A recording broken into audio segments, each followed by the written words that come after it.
수고 많으십니다. 종부세 관련해서 좀 질의를 좀 하겠습니다. 부장님 네, 보시면 종부세가 지금 굉장히 많이 늘었죠. 네, 2017년에서 2021년 가면서 국세는 30% 정도 늘었는데 종부세는 무려 258.8%가 늘었습니다. 종부세 비중도 굉장히 많이 늘었죠. 2021년도에 6.1조가 들어왔어요. 예산이 얼마였는지 혹시 아십니까? 예산이라 하면은 세입 예산 잡힐 때 이거는 지금 2021년 그 실제 실적을 얘기한 거고요. 예산은 5조였어요. 5조 천억이었는데 지금 6조 천억이 들어서 굉장히 많이 늘었습니다. 다음 한번 보시죠. 근데 전체적으로 이 종부세가 왜 증가했느냐를 보면 기본적으로 지난 정부 때 부동산 정책이 실패하면서 아파트를 비롯해 가지고 주택이 엄청나게 올랐기 때문에 그런 것이다. 이렇게 보여집니다. 보시면 한국부동산원 자료에 의하면 2017년하고 2021년, 22년 5월 비교를 해보면 2배가 올랐어요. 전국 아파트 평균 매매 가격이. 이게 정부에서 공식적으로 활용하는 자료입니다. 다음 페이지 보시죠. 이거는 민간에서 쓰는 거죠. KB국민은행 자료에 의해서도 보면 2017년하고 2022년 5월 달을 비교해 보면 110%, 이거 2배 조금 더 올랐는 것으로 나옵니다. 가격이 엄청 올랐는 것은 28번의 부동산 정책을 지난 정부 때 취했는데 그게 다 실패했다는 반증으로 국민들은 잘 기억을 하고 있습니다. 그 다음 페이지 한번 보세요. 그런데 공동주택에 대한 공시가격을 보시면 전국적인 자료하고 서울 자료 두 개를 나눴는데 전국적으로는 2017년에서 2022년 가면서 평균 공시가격이 70% 올랐고요. 서울 같은 경우는 거의 100% 올랐습니다. 그러면 2012년부터 17년까지 5년간 5.5% 올랐는 것에 비하면 무려 19배 정도 좀 폭증을 한 거예요. 이런 부분들이 국민들한테 굉장히 부담을 많이 키웠다. 그래서 여기에 따른 종부세 부담을 좀 줄여줘야 된다. 왜냐? 정부에서 잘못된 정책으로 부동산 가격이 폭등했고 그로 인해서 본인이 국민들이 자기 잘못이 아닌데도 불구하고 정부가 공시가격을 올려서 결과적으로 부담이 늘어났다. 이런 부분 때문에 발생하는 거거든요. 다음 한번 보시죠. 근데 지금 민주당이 반대를 해가지고 11억에서 14억까지 올리는 공제를 올리는 건 지금 지난번에 법이 통과가 안 됐어요. 그래서 지금 상당히 심각한 문제인데 이거 꼭 실천을 해야 됩니다. 이 부자 감세 프레임으로 자꾸 얘기를 하는데 실질적으로 종부세 부담은 부자들이 아니라 저소득층이 또는 중산층이 많이 부담을 하고 있습니다. 다음 페이지 한번 보세요. 자, 여기 보시면 2020년도 자료입니다. 1주택자 중에서 종부세를 납부한 사람들, 그것을 분석을 한번 해봤습니다. 그런데 1,000만 원 이하, 소득이 1,000만 원 이하인 사람들이 무려 37,000명, 전체 중에서 30%를 차지하고 있습니다. 2,000만 원 이하까지 합치면은 40%에 육박해요. 부총리님, 예. 2020년 최저임금이 기준이 얼마인지 혹시 아세요? 2020년 기준으로 2020년 시간당 8,590원이에요. 예. 시간당 8,590원이면 정부에서 계산하는 기준에 따라서 월급 그다음에 연급여 따지면 한 2,100만 원 정도 됩니다. 최저임금 정도 수준에 불과한 1주택 소유자들이 무려 40% 가까이 된다는 거예요. 4만 명이 넘습니다. 자, 과연 이 사람들이 초고소득자이기 때문에 종부세를 내야 한다라고 주장하는 것에 대해서 동의할 수 있겠습니까?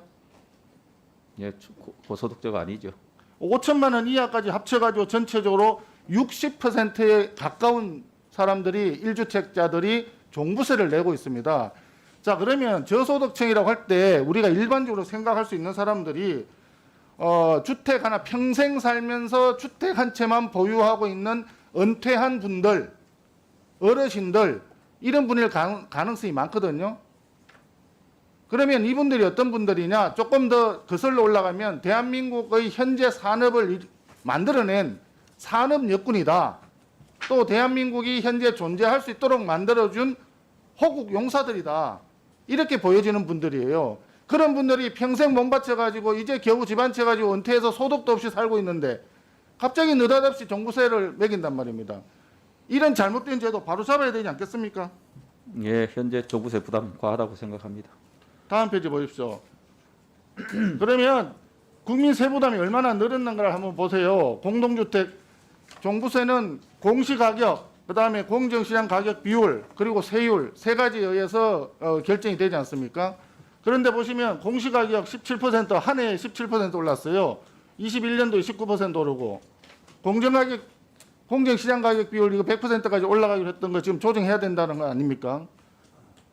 그래서 이런 부분들이 최고세율 밑에 한번 보십시오. 2018년도에는 2%였던 것이 2019년도에는 일반은 3%, 다주택자는 6%까지 올라갔어요.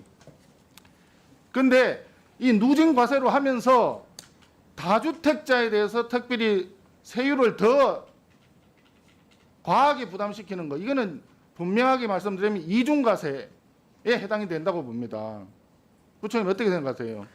예, 원래 종부세가 재산세에 대해서 또 부가적으로 하는 그런 세금인데다가 이렇게 다주택자로 하면은 이중적인 징벌적 과세가 되는 문제가 있는 겁니다. 그래서 그런 부분들을 바로잡아야 되고 전 세계에서도 유례가 없다고 봐요. 그런 세율 체계를 유지를 하다 보니까 결과적으로 고가 주택 한 채를 가지고 있는 사람하고 중저가 주택 두 채를 가지고 있는 사람 간의 세부담이 오히려 역진 현상이 나타나는 거거든요. 이런 세율 체계라든지 이런 세금 체계, 조세 체계는 굉장히 잘못 디자인이 된 거죠. 그렇기 때문에 이걸 바로잡아야 된다. 그래서 지금 계속 얘기하는 게 다주택자에 대한 벌금 부가적인 그런 고세율 체계, 이것은 바로잡아 가지고 단일 세율 체계로 가야 된다. 가액에 따라서 누진해서 세율을 높여가는 것은 당연히 있을 수 있는 거예요. 누진 세율이. 그러나 다주택자이기 때문에 거기에 별도의 세율 체계로 가는 것은 정말 있을 수 없는 일이다, 이렇게 생각을 합니다. 이거 바로 잡아야 된다고 생각하는데 부총님 마지막으로 소신을 말씀해 주세요. 예, 지금 지적하신 대로 다주택자에 대한 이중적 이런 징벌적 과세가 원래 종부세가 시작할 때 있었던 게 아닙니다. 2005년에 노무현 정부 때 종부세가 도입될 때부터 2018년도까지는 다주택자를 별도로 이렇게 중과하는 제도는 없었습니다. 그게 2019년에 부동산 가격이 폭등하고 투기 잡겠다, 부동산 시장 관리하겠다는 목적으로 왔고, 그것도 2020년인가 21년인가는 한 번 더 세율을 높이는 이런 상태까지 왔죠. 그래서 이 부분에 관해서 종부세가 재산세에 부과해서 하는 세금이고, 또 종부세가 사람별로 묶어서 전부 재산을 통합하는 것은 좋은데, 거기에 대해서는 누진 체계로 가져가는 수는 얼마든지 있을 수 있지만은 주택 수가 단순히 많다고 해서 그 누진 체계에서 또 다른 징벌적 과세를 가져가는 것은 굉장히 불합리하다. 이런 사례는 선진국에도 없다. 그래서 이걸 가액 기준 체계로 정비를 할 필요가 있다, 이렇게 생각을 합니다. 국회 답사항을 전하고 있는 야당 의원님들께 소상하게 설명드리고 협조를 잘 이야기하셨습니까? 예, 절대로 그렇게 하겠습니다.